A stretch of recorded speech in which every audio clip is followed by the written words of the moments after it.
Time will most assuredly come when the best and wisest know not how soon, when all distinctions shall cease, and death, the leveler of human greatness, shall reduce us all to the same level.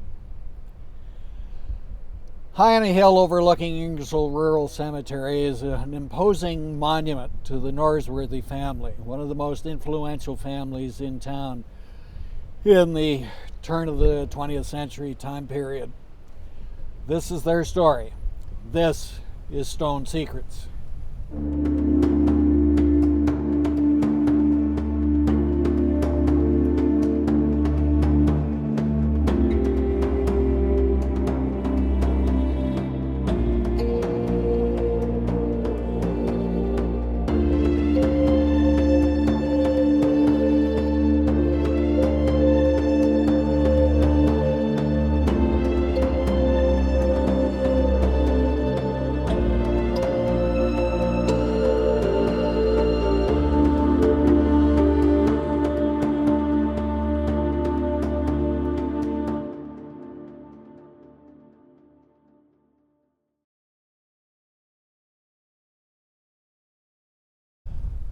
We're standing next to the monument for the Norsworthy family that was erected by James Cuthbert Norsworthy in memory of his wife and his sons.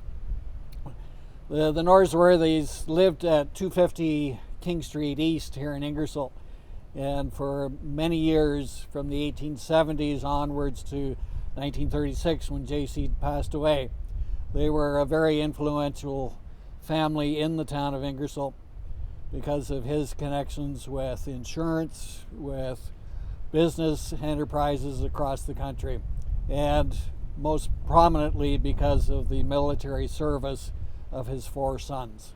J.C. Norsworthy was born in Devon, England in 1846. At a young age, he and his family moved from England to Ontario and settled in Tempsford, or farmed in the area of Tempsford. As a young man, J.C. stretched out and moved into Ingersoll and started a business, an insurance business, with another fellow for a few years. In the 1870s, he erected a large three-story brick building that still stands today on King Street. And out of that, he operated as a broker and as a representative for several different insurance companies based in England and across Canada. He would later go on to become the Dominion regional representative for several of these different companies. In the 1880s, he married the first love of his life, Mary Cuthbert. Mary Jane Cuthbert had grown up on a farm just east of Ingersoll in a large home that still stands at the corner of Carn Road and Church Line. Together they had four sons and one daughter. James was very active in, not so much in local politics, but more in the federal level of imperialism. He was a staunch supporter of the British Empire, extremely well read, versed, and spoken on political issues that were occurring around the globe at that time of his life. When the First World War was declared in early September of 1914, it was no surprise to J.C. or anyone else that knew the family that his eldest son, Edward, would become one of the first officers to enlist with the Canadian Army at the camp at Valcartier, Quebec. And his story is quite stunning. Edward Cuthbert Norsworthy was J.C.'s eldest son.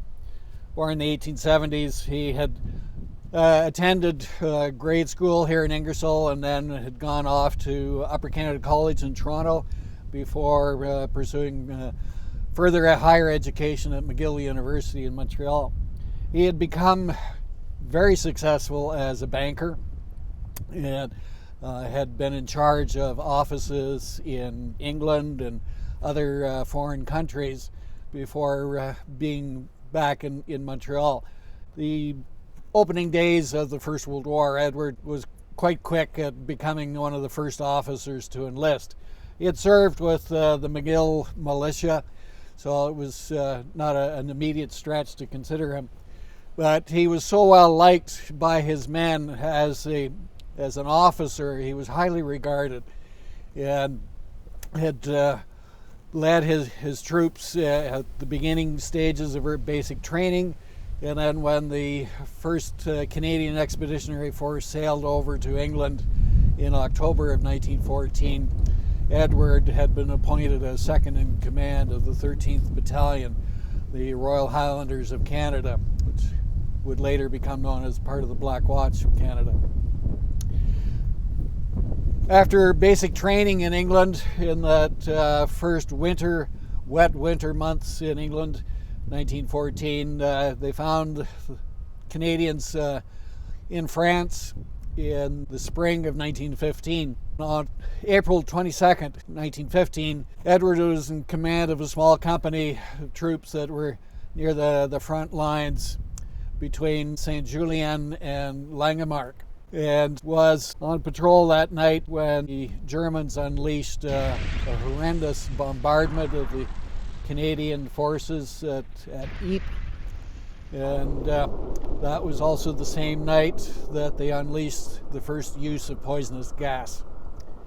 The ensuing drama and horrific situation that the troops found them in resulted in a huge gap in the line. The most affected that night was the Algerian troops, part of the French army. Some 6,000 of them were suffocated to death by this poisonous gas as they fled the line. But the Canadians held the line, doing whatever they could to stem the onslaught of this poisonous gas.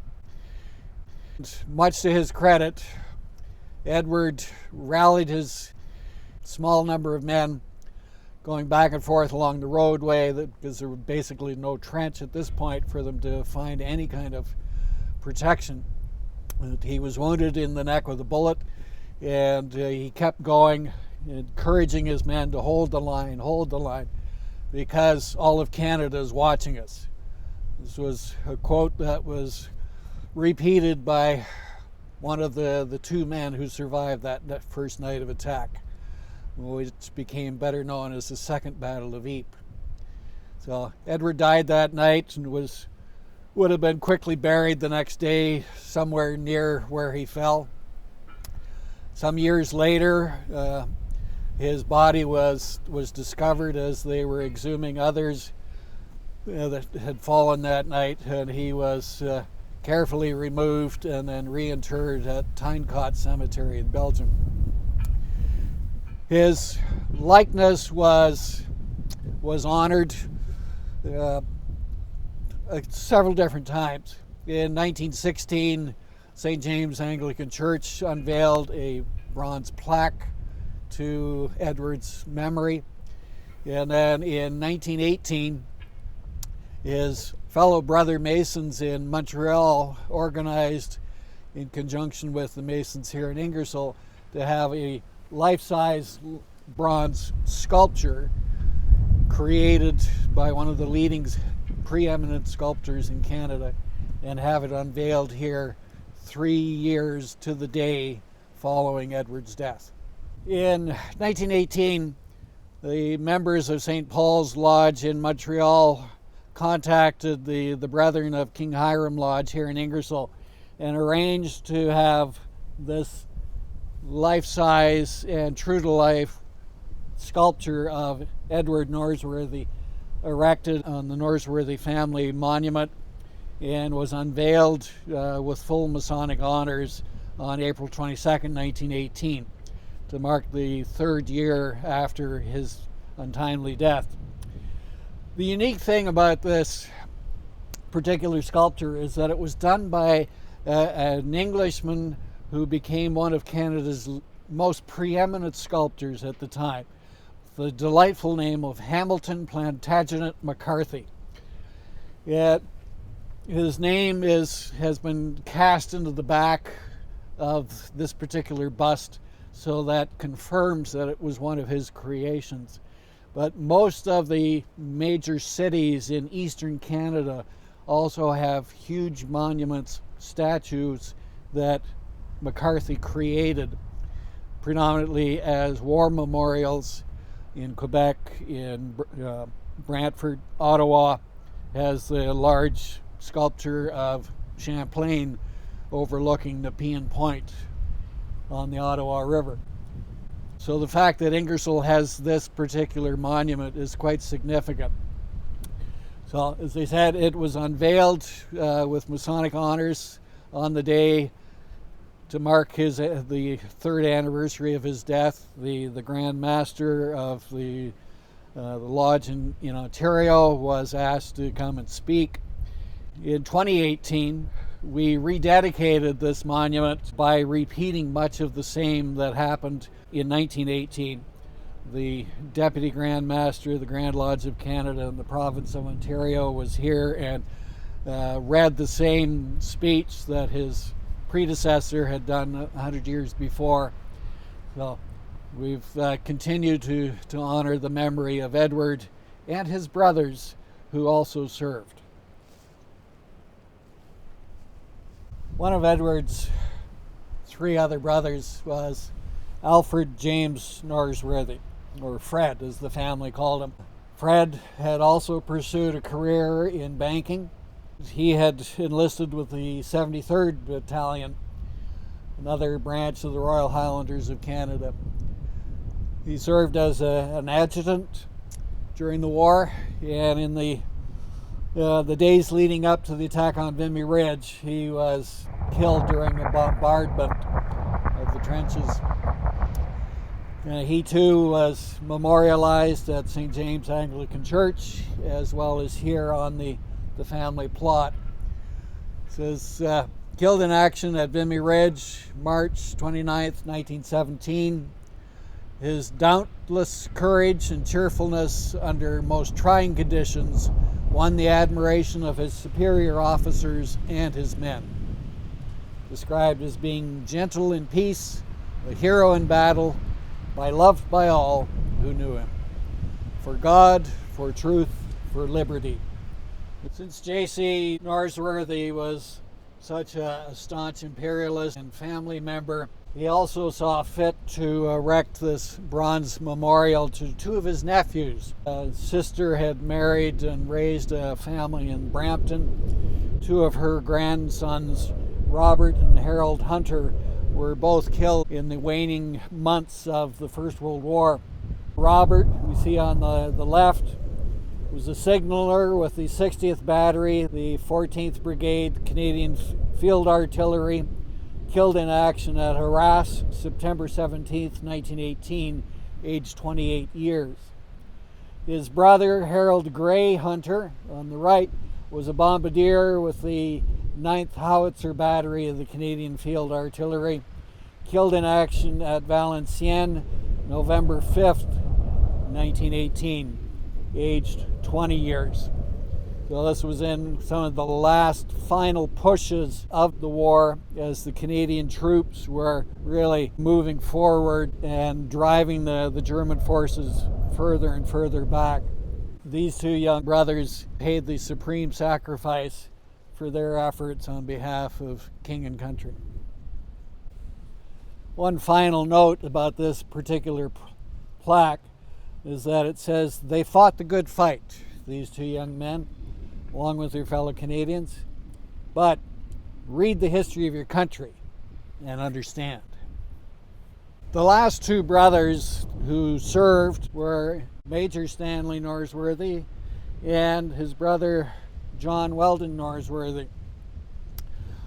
The morning of April 9th, 1917, when the actual battle for the of Vimy Ridge was launched, John was leading a platoon of men. They were hidden in one of the tunnels that had been dug previous to the attack, and when the cannons began their creeping barrage up the hill, John led his troops out onto the battlefield as they did the slow march walk up the hill to attack the Germans. During that particular battle, John was wounded, a bullet wound to the back, and so he had to convalesce for the next few months, and was then later shipped back to Canada, and then he received a position as a training officer with some of the American Army forces as they were being trained in the United States.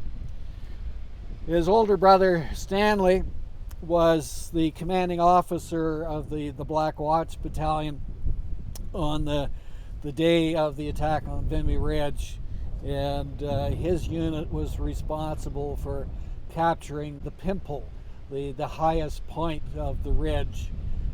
That took a little bit longer than the other divisions, but as part of the 4th Division, Stanley was eager to see that accomplished. So he too survived the war. He had been wounded previously and had been mentioned in dispatches for his gallantry and for being wounded while he was convalescing in England prior to Vimy Ridge. He met and married a nursing sister, and together they had a son that they named Edward Cuthbert Norsworthy in honor of Stanley's older brother, who had died a couple of years before. Stanley and John both lived to a good age, and both continued to be successful businessmen in Canada and the United States and elsewhere. Their sister, Helen Alice, or the family knew her as Nellie, she had studied at Havergal College in Toronto and then had pursued a career as a nurse. And so she devoted a lot of her time during the First War in helping patients, but it seems that her continual efforts led to physical exhaustion, and the loss of 2 of her brothers perhaps led to some mental exhaustion as well. So she returned to Ingersoll and lived much of a secluded life at the family home on King Street East. The monument originally was erected in memory of Mary Jane Cuthbert, who had married J.C. Norsworthy, had bore these 4 sons and daughter. And it was actually while caring for young Helen, who had contracted diphtheria. Helen survived, but her mother succumbed to this dreadful illness. So the monument was first erected to memory of Mary Jane. Many years later, J.C. married a woman named Jane Elizabeth Taylor. She lived to be in her 90s when she died in 1951. J.C. succumbed to old age in his 91st year in 1936. So this lengthy tale of the Norsworthy family is one that combines local history, Canadian history, international history.